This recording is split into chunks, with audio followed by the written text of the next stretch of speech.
Subscribe करें और bell दबाएं ताकि कोई खबर रह न जाए।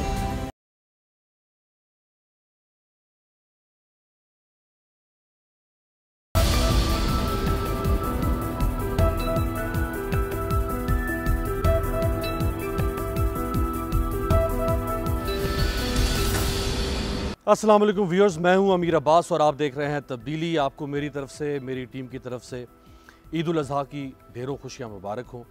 उम्मीद है आप SOPs का ख्याल रखते हुए ईद की खुशियां और ईद का ये त्यौहार मना रहे होंगे। मेरे साथ जो आज शख्सियत मौजूद हैं, ईद का आज दूसरा दिन और खुसूसी तौर पे हमने इनको ज़हमत दी। गुज़श्ता 54 साल का अरसा तकरीबन इनका पाकिस्तान की सियासत पे, और ये पाकिस्तान के पॉलिटिकल होराइज़न में वाहिद शख्सियत हैं। मैं बड़ी ज़िम्मेदारी से कह सकता हूँ कि जिन्होंने 54 साल पहले एक आम सियासी कारकुन के तौर पे बग़ैर किसी की पुश्त पनाही के इन्होंने सियासत शुरू की, और ये 54 साल के बाद भी आज रेलेवेंट हैं। बहुत सारे सियासतदान हैं जो आज रेलेवेंट हैं, लेकिन कोई 20 साल की सियासत, किसी की 30 साल की, किसी की 40 साल, 54 साल बाद भी आज ये रेलेवेंट हैं। इनको पिंडी बॉय भी कहा जाता है, इनको रावलपिंडी का फर्जंद भी कहा जाता है, इनको रावलपिंडी का सर सैयद भी कहा जाता है, इनको मुर्शिद पाक भी कहा जाता है। ये कई माजी की हुकूमतें जो आईं उनकी ओपनिंग टीम में शामिल रहे। आज की हुकूमत इमरान खान साहब की कैबिनेट का भी ये हिस्सा हैं। मेरे साथ मौजूद हैं अवामी मुस्लिम लीग के अवामी रहनुमा शेख रशीद अहमद साहब। शेख साहब, ईद मुबारक सर। ईद मुबारक आपको भी बहुत शुक्रिया। शेख साहब, ईद से पहले ही आप कोरोना से मुतासर हुए, अल्लाह ताला ने आपको सेहत दी। कुछ एक्सपीरियंस वो ज़रा शेयर करें ना हमारे साथ। मेरे पे 3-4 खुदकुश हमले हुए, मुझे कभी डर नहीं लगा मौत से। पहली दफ़ा मैं डरा हूँ कोरोना से। हत्ता कि मेरी हालत इतनी ख़राब थी कि जब मेरा सांस बहुत ही उखड़ गया तो मैंने सोचा कि मैं इनको कहूँ कि मुझे कहाँ दफनाना है। मेरे सोच में था कि मैं अपनी माँ के दामन में दफन हूँ, या लाल वेली के नीचे एक जगह है ट्यूबवेल के साथ, या मैंने एक जगह अपनी फ्रीडम हाउस में बनाई हुई है। वो सारे दरख्त मैंने खुद लगाए हैं अपने हाथों से, ये सोच के कि यहाँ मेरी आखिरी क़यामगाह हो सकती है। तो अल्लाह ने बचा दिया, और मैं समझता हूँ कि मैंने 14 मिनिस्ट्रियाँ की हैं। अब मेरी आंखों में आंसू आ रहे हैं। मुझे एक टीका नहीं मिला इस मुल्क में, और मैं जनरल बाजवा साहब का भी और जनरल अफजल नजवा का भी, अगर मैं ना भी कहूँ तो अल्लाह की तरफ से उनका मशकूर हूँ। मिलिट्री हॉस्पिटल में आपको ले जाया गया, और मेरा नहीं ख्याल पाकिस्तान में कोई सियासी बंदा है जिसने 14 मिनिस्ट्रियों को हेड किया हो। दुनिया में भी पता नहीं कोई हो कि ना हो। नहीं, सिर्फ 14 ही नहीं शेख साहब, बहुत सारे नौजवान जो शायद ना जानते हो, 1985 में आपने पहला इलेक्शन जीता, फिर 1988 में दूसरा जीता, फिर 1990 में तीसरा जीता। मैं उन मिनिस्ट्रियों की बात कर रहा हूँ जो मैंने हेड की: sports, culture, youth, tourism, investment, labour, union, railway. ये 14 मिनिस्ट्रियों को 2 दफ़ा मैंने रेलवे की, वरना मेरी 12 होती हैं। लेकिन एक चीज़ मैं आपको बताना चाहता हूँ, ये इमरान खान का दुरुस्त फैसला था कि हमें एक लॉकडाउन ईज़ आउट करना चाहिए था। और फ़ौज ने, मैं इस अजीम फ़ौज को आज ईद के दिन खराज अकीदत पेश करना चाहता हूँ कि जिसका चीफ कमर जावेद बाजवा साहब हैं। ये नहीं कि मेरा ख्याल रखा, मैं समझा इस सारे कोरोना को रोकने के पीछे 80% फ़ौज खड़ी थी। टिड्डी दिल को रोकने के पीछे भी फ़ौज खड़ी। हालत ये हो गई है। हाँ जी, और अगर सैलाब आता तो उसके लिए भी तैयार खड़ी थी। और बलूचिस्तान में, शुमाली वजीरिस्तान में गोली खाने के लिए भी हर रोज़ 2 नौजवान शहीद होते हैं। So this shows the commitment of the institution. और बाकी मैंने इस बीमारी के बाद क्या आपसे कहूँ, बस मैं महसूस करता हूँ कि एक नई ज़िंदगी है, कोई अल्लाह अच्छा काम ले ले। ये दूसरी ईद अब हमारी होगी ना कोरोना में, छोटी ईद भी, और ये छोटी ईद में तो देखें ना, ये तो बड़ी ईद चलो गोश्त की है। छोटी ईद में हम दुरुस्त फैसला किया जो थोड़े दिनों के लिए ये कहते हैं वायरस फैल गया, वरना लोग, दुकानदार मर जाते, दुकानदार किराया ही ना दे सकते। छोटी ईद में लोगों ने बड़ी शॉपिंग की जी।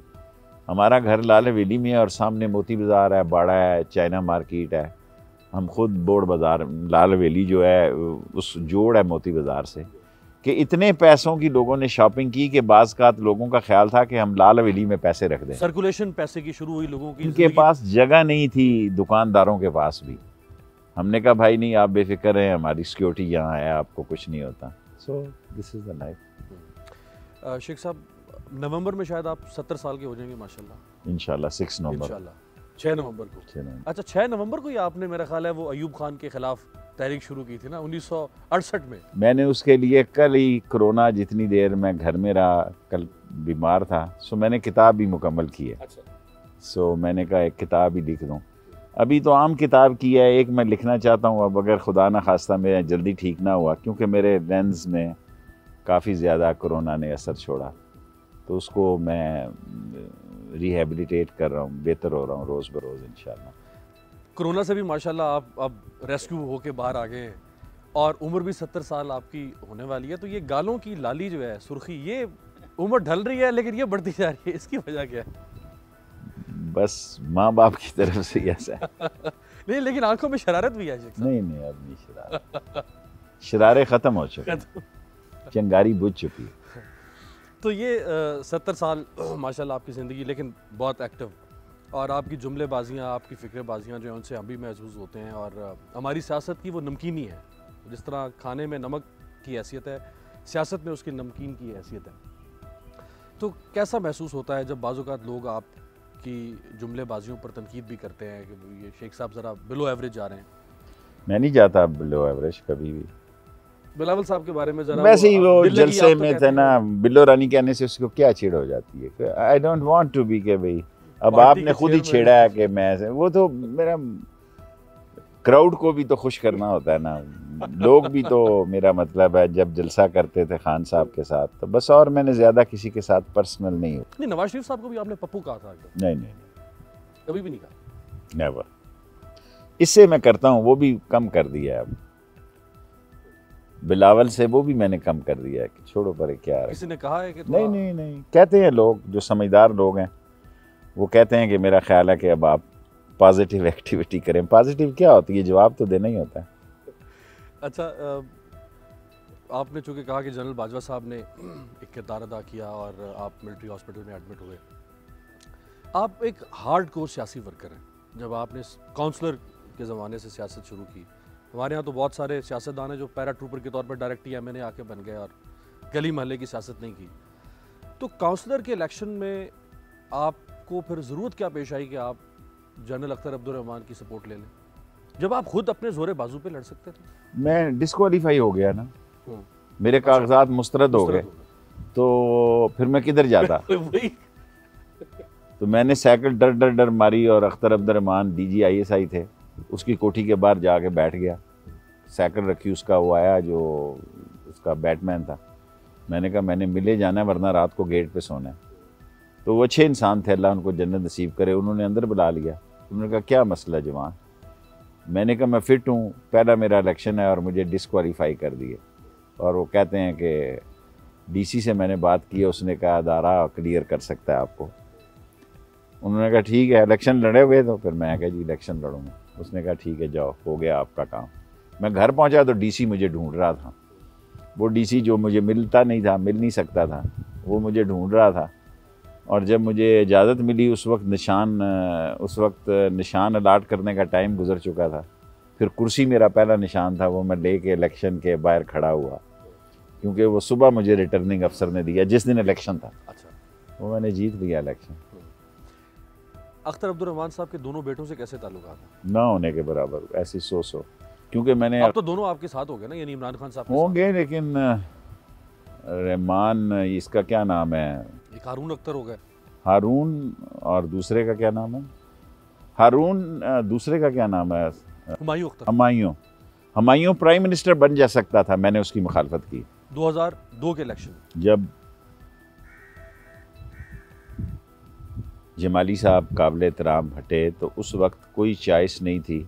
शौकत अजीज़ को लाने से पहले सब लोगों का, एक हमारे इनकम टैक्स के ऑफिसर थे जो मुशर्रफ साहब के बड़े नज़दीक थे, सो उनका ख्याल था कि हुमायूं को बना दिया जाए। तो उसमें 5 जर्नैल इस तरह बैठे थे, DGISI, DGS और MS नहीं, DGMI और जनरल एहसान। मैंने कहा जी आप खुद जनरल हैं, जर्नैल के बेटे को प्राइम मिनिस्टर बनाएंगे, मैं तो नहीं वोट दूंगा। तो मुशर्रफ मेरी तरफ देखने लगे, उसने कहा मुझे तुमसे तो कोई तोके नहीं थी कि इतना स्ट्रेट फॉरवर्ड जवाब दोगे। मैंने कहा जी मैं नहीं दूंगा वोट।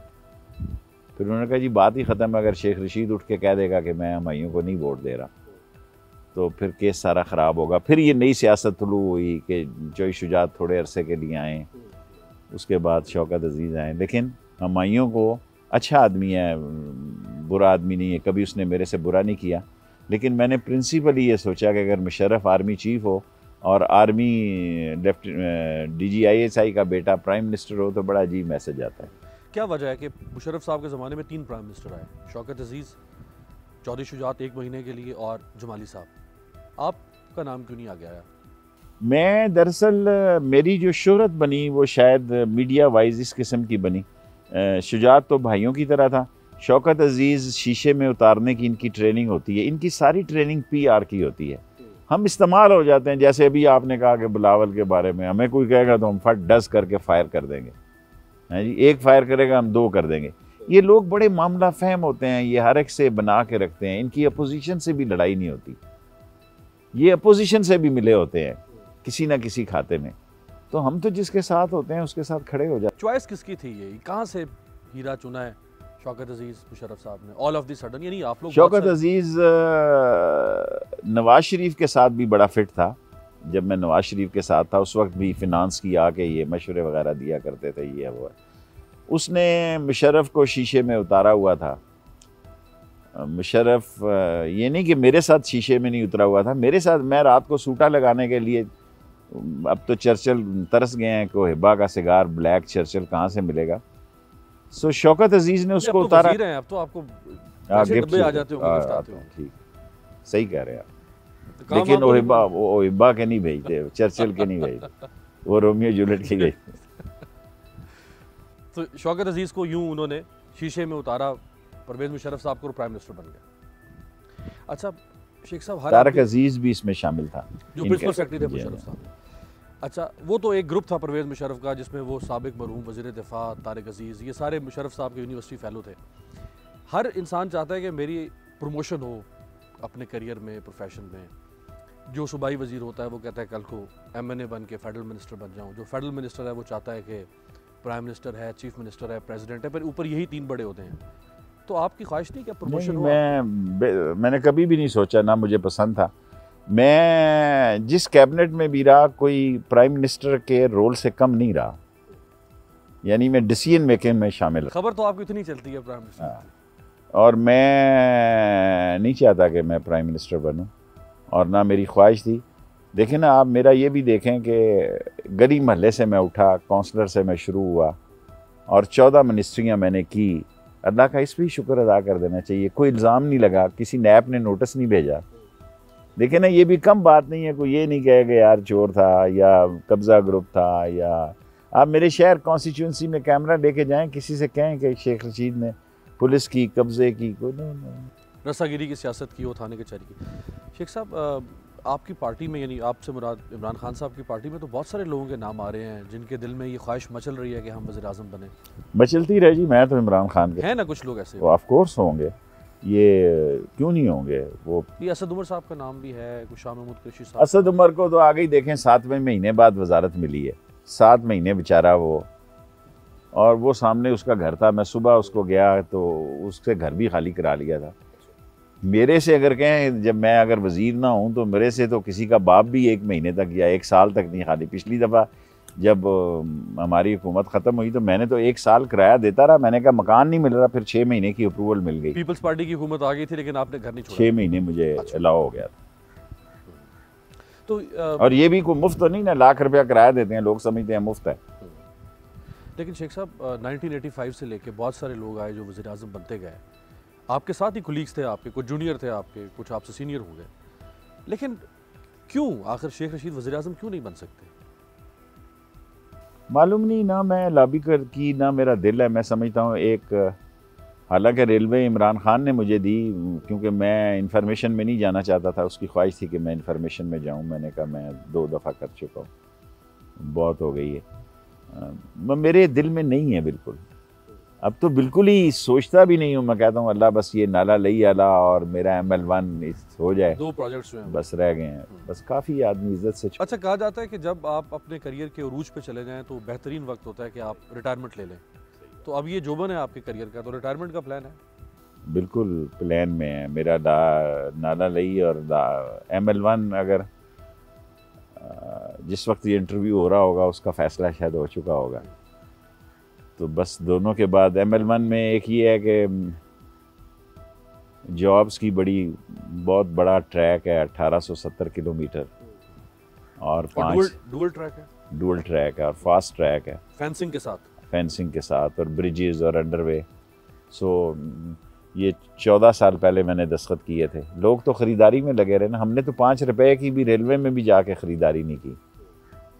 कल साला कोई सवाल ही क्यों करे जी। हमने पुराने कोई डेंटिंग पेंटिंग करके, हमारा ये काम था ML1, ये इंशाअल्लाह ताला हो जाए। इस पे कितना अरसा लगेगा तकमील पे? देखें, चीनियों को पैसे दो तो ये 2 साल 3 साल में बना देंगे। अगर थोड़े थोड़े किस्तों में आप देंगे फिर 5 साल में बनाएंगे जो मुआहदा है। लेकिन अगर आप चीन को कैश पेमेंट कर देंगे, भाई ये ले डू एंड, फिर 3 शिफ्टों में काम शुरू हो जाएगा। 3 क्या जी 6 शिफ्टों में जिन है वो तो। अच्छा शेख साहब, ये अब 3 साल रह गए हैं हुकूमत के भी, तो अल्लाह करे ये ML1 शुरू हो जाए। तकमील तो देखें 3 साल, और ये 70%, 70.5% आबादी के बीच में से गुजरेगी। ये भी आप देखें कि इसका कितना असर होगा। वो पहले वाला ट्रैक खत्म नहीं होगा? नहीं, वो रहेगा, उसी को खेड़ेंगे। अच्छा, उसी पे नया ट्रैक बिछाएं। तो अगर 2023 के बाद कोई हालात तब्दील हो गए, पता नहीं आप लोग वापस आते हैं, ये कौन आता है, तो ये तो हमारी रिवायत रही है कि प्रोजेक्ट्स रोक दिए जाते हैं जो मुखालिफ। नहीं, ये इसकी सॉवरेन गारंटी होगी, ये तो नहीं खत्म हो सकती। ये नहीं रुकेगा। जब सॉवरेन गारंटी हो फिर नहीं रुक सकती। इंफॉर्मेशन मिनिस्ट्री आसान डील करना है या ये जो रेलवे मिनिस्ट्री, क्योंकि ये तो बिल्कुल एक तबाह हाल इदारा है। ऐसी हैं इंफॉर्मेशन में। ये है कि सारी हुकूमत का मलबा एक आदमी इंफॉर्मेशन मिनिस्ट्री पे पड़ जाता है और लोग कभी खुश नहीं होते इससे, कभी भी इंफॉर्मेशन मिनिस्ट्री से। अभी तो ये शुक्र है इन वज़रा इतनी बात नहीं करते, वरना नवाज शरीफ के वक्त तो जिसको कुछ कहो वो कहता था जी इंफॉर्मेशन मिनिस्ट्री हमें प्रोजेक्शन नहीं देती। सो इंफॉर्मेशन मिनिस्ट्री आजकल के दौर में भी मुश्किल काम है। लेकिन रेलवे देखिए ना, 1861 की पटड़ी पड़ी हुई है, 200 साल हो गए हैं। उसको चलाना कोई आसान काम तो नहीं है। 200 साल की पटड़ी चल रही है, जो अंग्रेज़ 200 साल पहले बना के गए। शेख साहब, इमरान खान अग्रेसिव स्टाइल पसंद करते हैं पॉलिटिक्स में, ऑपोजिशन को मार दार लताड़ दो चोर डाकू।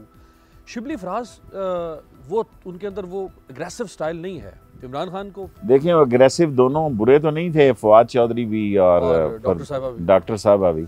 तो अब इमरान को ये चीज़ पसंद थी तो इसको ले आए। देखें ना, अगर इमरान को वो स्टाइल पसंद होता तो वो तो उसके पास था ही, वो तो उसने चेंज किया। इसका मतलब है अच्छा, कैबिनेट के अंदर क्या इमरान खान साहब की पल्स क्या नज़र आ रही है? उन्होंने टाइम दे दिया है सब मिनिस्टर्स को। आपसे तो खैर वो कई दफ़ा इत्मीनान का इजहार कर चुके हैं। मेरे ख्याल जितनी मिनिस्ट्रीज हैं उनमें से जो काम किसी हद तक वाइब्रेंट नज़र आ रहा है, जो चंद मिनिस्ट्रीज हैं उनमें से एक आपका है। देखें, इमरान खान ने क्रेडिट लेना है और इमरान खान ने नाकाम होना है। बाकी हम जैसे लोग तो शायद काउंसलर भी ना बन सके जो कैबिनेट में है। मैं अपने नाम से शुरू करता हूँ, किसी को एतराज़ ना हो। ये जीत भी इमरान खान की और हार भी इमरान खान की है, और ये वोट भी इमरान खान ने खींचा है। बाकी तो मैं नहीं समझता कि इतनी कैपेसिटी के लोग हैं वहाँ पे। सो इमरान खान मोस्टली बहुत ज़्यादा मेहनत करता है और अपने काम को ख़ुद देखता है, और मेरे हिसाब से ज़रूरत से ज़्यादा मीटिंग करता है। इतनी भी मीटिंग मैं तो उनको कहता हूँ ज़रूरत नहीं है। आप देखें, हालात नहीं ना, आटा है, चीनी, 11 चीज़ें हैं जो कैबिनेट में मैं रोता हूँ, और मैंने इनको कहा था आटा चीनी मत एक्सपोर्ट करो। शेख साहब, आप इमरान खान से ज़्यादा सीनियर सियासतदान भी हैं, इमरान खान साहब से ज़्यादा अवामी सियासतदान भी हैं, तो जो अवाम की पल्स है वो पहुँच रही है खान साहब? हमें यूँ लगता है कि मैं बताता हूँ, अल्लाह को गवाह बना के कहता हूँ, हर चीज़ कैबिनेट के अंदर बताता हूँ, चाहे मुझे लोग क्या सोच रहे हैं इस वक्त? मैंने पिछली कैबिनेट में जो बात कही है ये उसकी मेहरबानी है, मुझे साथ लेके चल रहा है, वरना तो उसे कहना चाहिए कि भाई थैंक यू वेरी नहीं तो मच। वो खुश होते हैं क्योंकि उनको फीडबैक, अगर जेन्युइन फीडबैक आए, वरना तो पता है चापलूस बहुत ज्यादा होते हैं। इमरान खान जो है इसी माशरे का हिस्सा है, लेकिन मेरा ख्याल है उसे पता है कि हालात कैसे हैं। अच्छा। मैं ये मानने के लिए तैयार नहीं कि उसको पता नहीं है कि हालात कैसे हैं। अच्छा शेख साहब, वो सिगार की चूंकि पहले बात हो रही थी, तो कुछ 40-50 हज़ार रुपए के सिगार आप महीने में पी जाते थे, तो जब वजीर हैं तो तोहफे आ रहे हैं, जब वजारत ना हो तो फिर तो ये जेब से शेख आदमी तो नहीं इतने पैसे खर्च कर सकता। अभी भी इतने नहीं आते, खरीदने पड़ते हैं। अच्छा। जो प्रोग्राम आपका सुन रहे हैं उनको ख्याल करना चाहिए। अभी भी 50% जो है वो खरीदने पड़ते हैं। तो जो लोग देते हैं वो फिर काम भी तो लेने की कोशिश करते होंगे ना? क्या है ये, मैं नहीं काम जाऊंगा। कोई टेंडर, कोई ठेके, कोई नौकरियां, ऐसा काम ही नहीं मैं करता, जिंदगी में नहीं किया। जितनी डेवलपमेंट 60 कॉलेज यूनिवर्सिटियां बनाई हैं, एक काम भी किसी प्राइवेट ठेकेदार को नहीं दिया, सब सरकारी इदारों को। क्या वजह है? करप्शन का दाग आप पे, लाल हवेली के हवाले से कुछ बातें होती हैं, वरना ना आपका कोई अकामा निकल सका, ना आपका कोई। पहले तो मैं लाल हवेली को क्लियर करूंगा। देखें, लाल हवेली लोग समझते हैं ये सारी हवेली मेरी है। 3 मरले आपकी शायद। हाँ जी, 3 से भी कम ही है। बाकी 19 लोग वहाँ और रहते हैं। हमने किसी को नहीं निकाला। हमारा जो पोर्शन है, जो कहते हैं हमारा पोर्शन जो है वो, अब मैं आपसे क्या अर्ज करूं कि बेसिकली तो लाला लाजपत राम जो था वो, बुद्धो बाई एक डांसर थी, ये उसका डांस घर था और ये उसको सैगलों की हवेली उस वक्त कहते थे।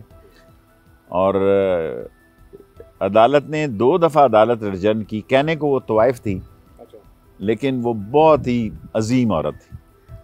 अभी आप कहेंगे तो मैं आपके घर, उसने जो कोर्ट में स्टेटमेंट दी है वो मैंने फ़ोटो करके लगाई हुई है, बड़ी करके अपने बेड के ऊपर है। वो तवाइफ के जुमले, लेकिन करैक्टर के जुमले हैं। उसने कहा कि मैंने इसके साथ सारी चीज़ें शेयर की, लेकिन अपना मज़हब नहीं बदला।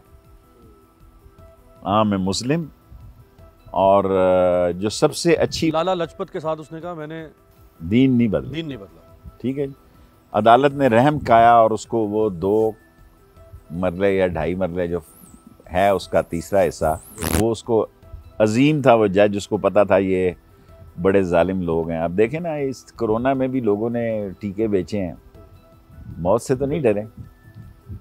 उसने वो उसके नाम अलाट की, और फिर ये जिन्नों की हवेली बन गई। जो वहाँ रहता था मर जाता था। 14-15 लोग मर गए ऊपर नीचे। आप जिन्नों पे भी भारी हो गए। तो बस फिर मैं आ गया, तो फिर जिन्नों ने कहा कि इसको छोड़ दो, खाली कर दो।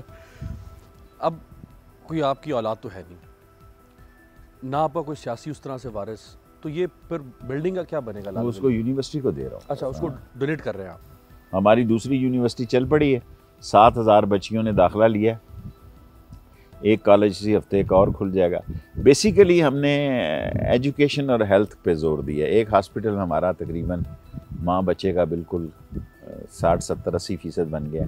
उसमें हमने 14 ऑपरेशन थिएटर बार डाले हैं कि भाई ज़्यादा भी अगर पिंडी बड़ा हो जाए तो उसमें मोस्ट मॉडर्न 14 ऑपरेशन थिएटर हों। उसको मैं खुद देख रहा हूँ। सो इंशाअल्लाह ताला जब हम सियासत में आए तो हम 27वें नंबर पे थे एजुकेशन पे, फीमेल एजुकेशन में। आज हम नंबर 1 है। कई साल आपको सर सैयद भी कहा जाता है ना, नंबर 1 है, कोई हमारा मुकाबला ही नहीं है एजुकेशन। ब्रेक से पहले एक छोटा सा, लोगों की दिलचस्पी के लिए, बहुत सारे सियासतदान आपकी एज के और आपकी एज से ज़्यादा भी उम्र रसीदा, उन्होंने शादियाँ की हैं इस उम्र में। ओ नहीं जी, आखिर जिद क्यों लगा रखी है? जिद क्या, वैसे तो इस बीमारी में मुझे ख्याल हुआ पहले सारी कोई तो जिंदगी होना चाहिए था ना, जो पहले सारी ज़िंदगी मेरा ख्याल था कि मैं दुरुस्त हूँ। ये लोगों ने शिकस्त खाई अपनी औलादों की वजह से, अपनी बीवियों की वजह से। लेकिन इस कोरोना में मुझे एहसास हुआ बंदा इतना अकेला भी नहीं होना चाहिए। हम सफ़र कोई तो हो ना। कोई बात नहीं, अब खैर है, अल्लाह ताला जाए। अब गाड़ी छूट गई तो एक्सप्रेस ट्रेन नेवर वेट दी पैसेंजर्स। एक ब्रेक लेते हैं जी, ब्रेक के बाद वापस आते हैं। शेख रशीद अहमद साहब हमारे साथ।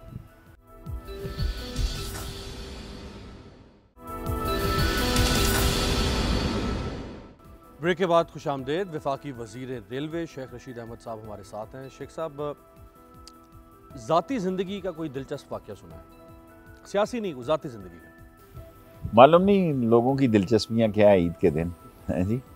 मैंने सारी ज़िंदगी जो है वो दिलचस्प ज़िंदगी गुजारी, एक दिन भी ज़ाया नहीं किया। जिंदा दिल। मैं बिस्तर पे भी थोड़ी देर सोया हूँ और हर रोज़ मेरी ज़िंदगी में एक नया दिन था। और अगर कोई सब कौम के सामने कहता हूँ, if you want to deliver something, if you want to be a important man, take a risk. For great achievement you have to take great risk. मैंने ज़िंदगी में बड़े रिस्क लिए। अकेले भुट्टो का जलसा पलटा एक चाकू के साथ। इन्होंने मेरे सारे रास्ते बंद कर दिए नवाज शरीफ ने। 2016 में मैं कमेटी चौक पहुंचा, हाँ जी। उन्होंने कहा था निकल के बताया कोई 200 कंटेनर थे, राइट। भुट्टो प्रेसिडेंट भी था और प्राइम मिनिस्टर भी था। उसका अकेले तन तनाम है लियाकत बाग में उसका जलसा जो है वो तेज नेस कर दिया। और ज़िंदगी में कई सज़ा में दोनों तीनों केसों में अब तो कहना नहीं चाहता कट चुकी है। एक अवारा कलाशनकोफ में ही 2 दफ़ा, हाँ जी, वो 7 साल कैद हो गया। और काउंसलर से लेके मिनिस्टर तक मैंने अगर ये देखा कि यहाँ रिस्क लेना है तो मैंने रिस्क लिया। अच्छा, मेयर शायद आप 2 दफ़ा बन सकते थे, पिंडी के मेयर नहीं बने। नवाज शरीफ साहब की कोई साजिश थी उसकी? जी, नवाज शरीफ साहब नहीं चाहते थे और वो, लेकिन बाद में हम ही बने मेयर। हम पहली दफ़ा मैं खुद था तो उन्होंने बंदे ही उठा लिए। जब हमने बंदे पूरे किए तो सईद मेहदी साहब हमारे भाई हैं, नवाज शरीफ साहब के भी भाई थे, हमारे भी भाई हैं। सो उन्होंने स्टे कर दिया, सो मेरा मेयर रुक गया। अल्लाह जब रास्ता रोक देता है ना, इंसान को मायूस नहीं होना चाहिए। अगर आपके आगे पहाड़ आ जाएं, दरिया आ जाएं, समुंदर आ जाएं, आप रास्ता बदल के उस तरफ जाएं। हिम्मत ना आ रहे। आप समझें एक पहाड़ आ गया, अब ये मैं नहीं सर कर सकता, तो ज़रूरी नहीं है कि आप उस पहाड़ पे चढ़ें। मेयर और डिप्टी मेयर दोनों दफ़ा मैंने लूज़ किया, एक वोट से 3। सो फिर मैंने रास्ता बदल के MNA की तरफ आ गया। मैंने कहा ये तो अवाम की वोट है और मेरा वो फैसला ठीक। अच्छा, 2013 के इलेक्शन से पहले हालांकि आप नवाज शरीफ के मुखालिफ हो चुके हुए थे, वो तो 2002 से जब आपने कॉफ लीग ज्वाइन कर ली। 2013 से पहले नवाज शरीफ साहब ने कोशिश क्यों की कि वो आपको फिर शामिल कर लें PMLN में? शायद चौधरी निसार साहब के ज़रिए से उन्होंने आपको अप्रोच किया। मुझसे तो सिर्फ चौधरी निसार की बात हुई, किसी की नहीं हुई। उस वक्त मैं इमरान खान को ज़ुबान दे चुका था, बल्कि उन्होंने तो हस्पताल में भी मेरा इंतज़ाम कर दिया था। पता नहीं लोग समझते हैं कि ये भी एक तरीका है। मैंने कहा नहीं, इमरान खान को मैंने कह दिया कि हवेली आ रहा है और मैं उसके साथ हमायत का। इमरान खान को सीट क्यों नहीं छोड़ने दी आपने 2013 में पिंडी की? हालात ऐसे होते हैं ना, इमरान खान की एक अपनी वोट बैंक है और उसकी अपनी अट्रैक्शन है। अगर उसके बाद जो नया आदमी लड़ेगा तो वही हाल होगा जो लाहौर में हुआ है। सो जब आदमी देखता है, हमारे यहाँ कैंडिडेट भी देखा जाता है रावलपिंडी में, रावलपिंडी के लोग जो हैं वो कैंडिडेट भी देखते हैं। तो अगर वो इमरान खान सीट छोड़ता तो मसले पैदा होते, जिस तरह लाहौर में हमने सीट लूज़ कर दी, हुमायूं अख्तर वहाँ लड़ा।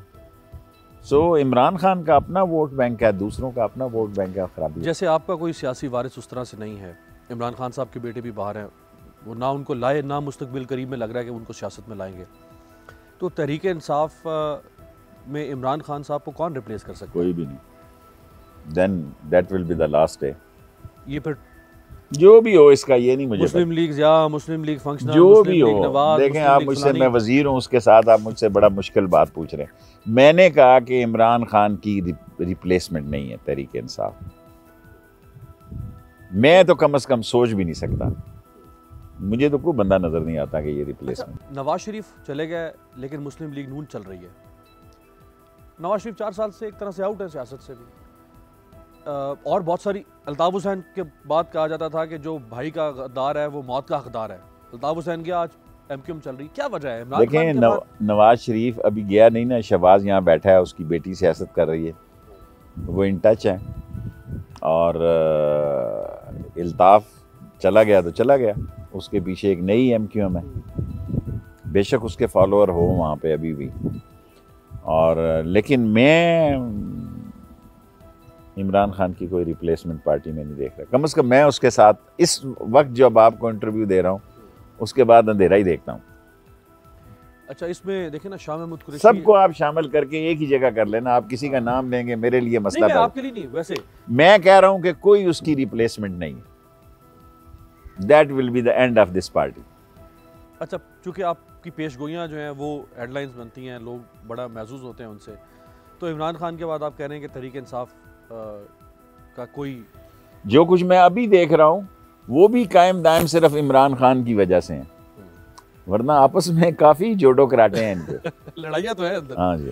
अच्छा, लेकिन ये तो शेख साहब PMLN में भी हैं, जैसे ख्वाजा आसिफ और शाहिद खान अब्बासी की, वो चौधरी ऐसी निसार और ख्वाजा आसिफ वो ऐसी हल्की फुल्की हैं। ये जो PTI वाले लड़ते हैं, लड़ते भी शदीद है और सपोर्ट भी शदीद करते हैं। इसकी वजह ये तो नहीं है कि PTI जो है वो कहीं की ईंट कहीं का रोड़ा, भानमती ने वोट कूड़ा तो जोड़ा। इमरान खान का था ना, बाद में तो लोग जो शामिल हुए हाँ। उनका अपना इसका मतलब था, वहाँ भी PTI के कैंडिडेट थे, लेकिन उनका अपना भी कद काठ था कि उन्होंने वोटें निकाली हैं। देखें, कैंडिडेट बड़ा मैटर करता है। अगर हमने 1 लाख वोट ली है तो इसमें 40,000 वोट हमारा ही होगा, ज़ाती वोट होगा अल्लाह के फजल से। हैं जी, आप इतना क्रेडिट दें कि हमने कोई 4-5 इलेक्शन अपने ही निशानों से लड़े हैं, कभी चांद से लड़ रहे हैं, कभी कलम दुआ से लड़ रहे हैं, कभी, लेकिन 40-45,000 वोट हमारा ज़ाती भी होता है। आप तो ऐसे सियासतदान हैं कि 2002 में जब आपको शेर का निशान नहीं मिला तो आपने आज़ाद 2 नशिस्तें जीत ली ना, तो आपका तो खैर एक और ही पॉलिटिकल ब्रीड है।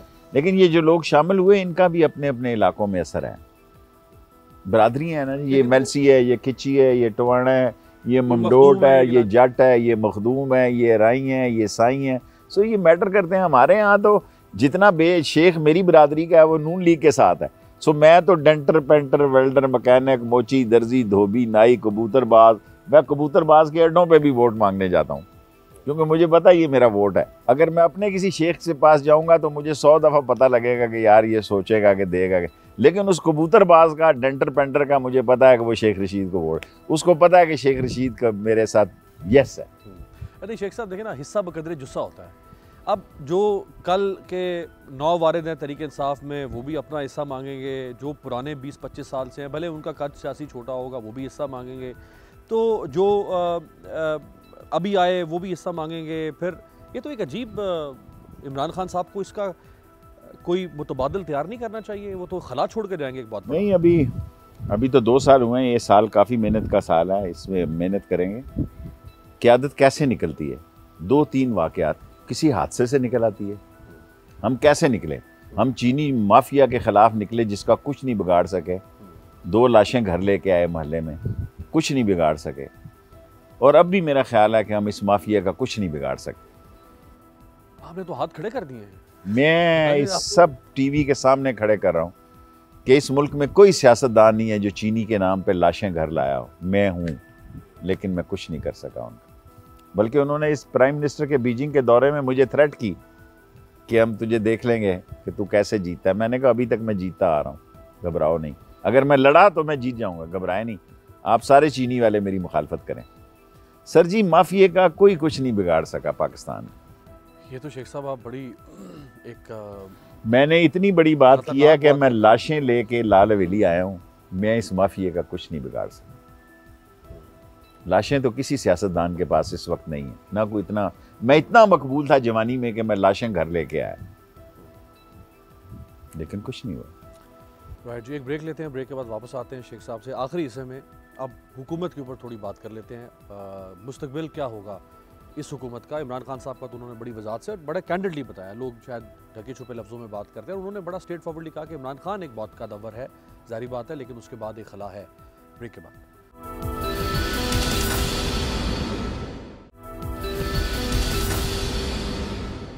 ब्रेक के बाद खुश आमदेद। शेख रशीद अहमद साहब हमारे साथ मौजूद हैं। शेख साहब, 3 साल बाकी हैं, 40% हुकूमत का अरसा गुजर गया है और अब 2 साल आपको 18 अगस्त को इमरान खान साहब ने हल्फ उठाया था, मुकम्मल हो जाएंगे। बहुत सारे लोग इस मुल्क से बिल्कुल मायूस हो गए थे। लोग कहते थे इमिग्रेशन करवाएं, निकलें, हमने इस पाकिस्तान में रहनी नहीं है। और जब इमरान खान सियासत में आए, लोगों ने कहा नहीं यार, एक दफ़ा जो है ना ये आजमा लेते हैं, उसके बाद अगर ये कामयाब न हुआ फिर मुल्क छोड़ देंगे।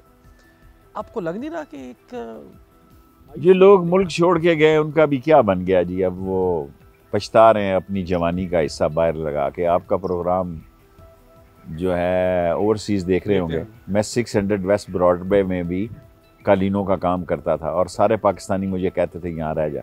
जो वहाँ रह गए, दौलत से क्या है जी, दौलत से क्या ज़िंदगी है। इस कोरोना वायरस की बीमारी के बाद तो मुझे और भी नफरत हो गई है।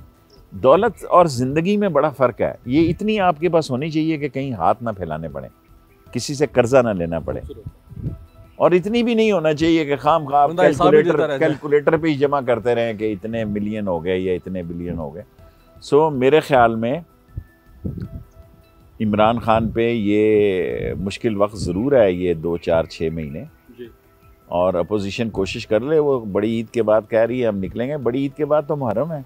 हाँ, और एबीसी वो कह रहे हैं बड़ी ईद के बाद, बड़ी ईद के बाद तो मुहर्रम शुरू हो जाएगा, 10-15 दिन महीने बाद। क्या करेंगे ये? मैं तो शहबाज शरीफ को सड़कों पे आता नहीं देखा। वो तो कह चुके हैं मैं बीमार हूँ। हाँ, मेरी तरह वो भी बीमार है। हम दोनों एक ही पार्टी के हैं। वो जो ताल्लुक की आप बात कर रहे हैं उस हवाले से असल तल्लक तो वही है ना, बाकी तो सारी ऐसी बातें हैं। तो शेख साहब को बीमारी, उनको शहबाज साहब को बीमारी लगाई गई है या नहीं? वो तो ये सोच के आया था कि यहाँ लाशों के ढेर होंगे और ये मेरी मिन्नत करेंगे कि ना यहाँ लाशें गिरी, ना यहाँ कोरोना कामयाब हुआ।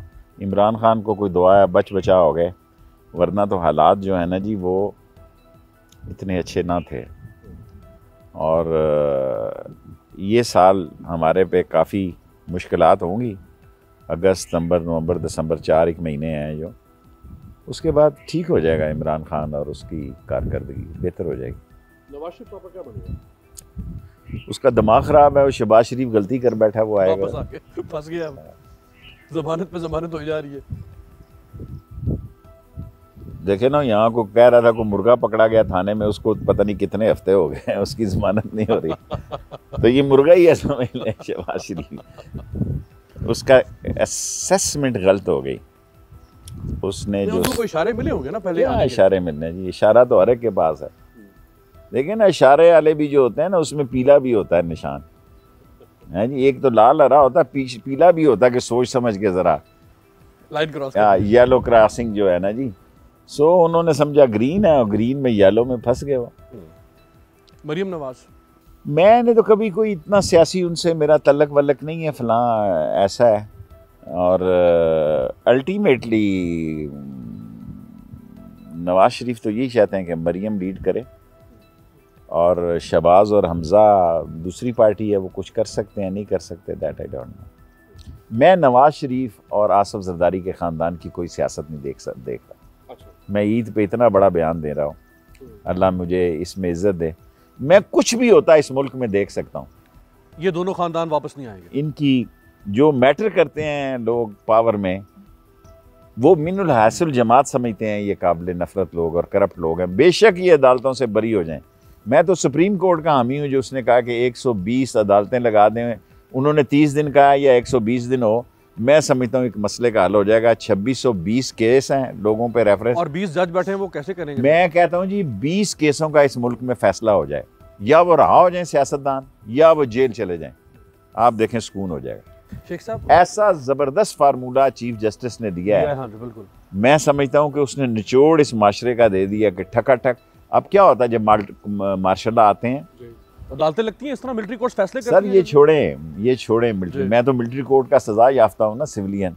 मैं तो वो आदमी हूँ जिसको या खान ने पहले दिन ही ठप्पा लगा दिया, मिलिट्री कोर्ट के सजा याफ्ता हो गए।